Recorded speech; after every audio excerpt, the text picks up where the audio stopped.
ပေါ့နော်ဒီအကောင်လေးကနေပြီးတော့ဗီဒီယိုလေးကနေပြီးတော့ပြလိုက်ကြည့်လိုက်ပါရယ်တော့ဒီနေ့ကတော့ skate ဘာလဲဒီပေါ့နော် Fiverr School တဲ့မှာတခြားလူတွေတော့တိကျလာတော့မသိဘူးတိရဲ့သူတွေကတော့ဒီပေါ့နော်ဒီအခုကြည့်နေတဲ့လူတွေထဲမှာအဲ့ skate ကဘယ်နာမှရှိလဲဆိုတာကိုတည့်ရဲ့သူတွေကတော့အခုတင်နေတဲ့ဗီဒီယိုလေးကိုကြော်သားပေးဖို့တောင်းဖို့ချင်ပါတယ်ရှင်တည့်ရဲ့သူတွေကတော့ဒီဗီဒီယိုလေးကိုကြည့်ပေးဖို့တောင်းဖို့ချင်ပါတယ်ရှင်โอเคဖိုင်လိုက်ကြတဲ့အောင်ရေဘောတုံးက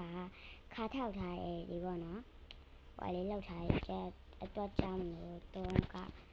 အဲ့ဟာလေးချုပ်လိုက်လို့ပေါ့နော်โอเคပြရလို့ရှိရင်တော့သူကလမ်းလျှောက်မသွားချင်လို့နေမှာပေါ့နော်ဒီလိုရဲဝင်ပါမယ်ပြလို့ရှိရင်တော့ school gate ပေါ့နော် school gate ကိုသွားပါမယ်ပြလို့ရှိရင်တော့အရှိဘက်နားလေးကိုလမ်းလေးလျှောက်လိုက်ပါနော်သွားရမှာပေါ့နော်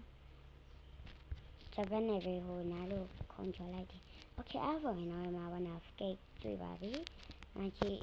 ကိုကစီးကျင်နေဆိုလို့ရှိရင်တော့ဒီအောက်မှာစာလေးပြရတယ်ပေါ့နော်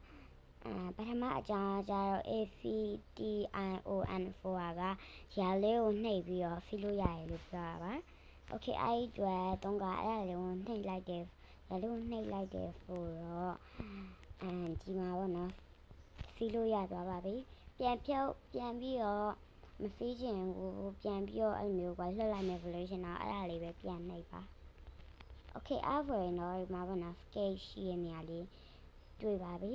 3ခုရှိရပါတော့သူကကြတော့နာမတစ်ခုဒီနာမတစ်ခုနာမတစ်ခု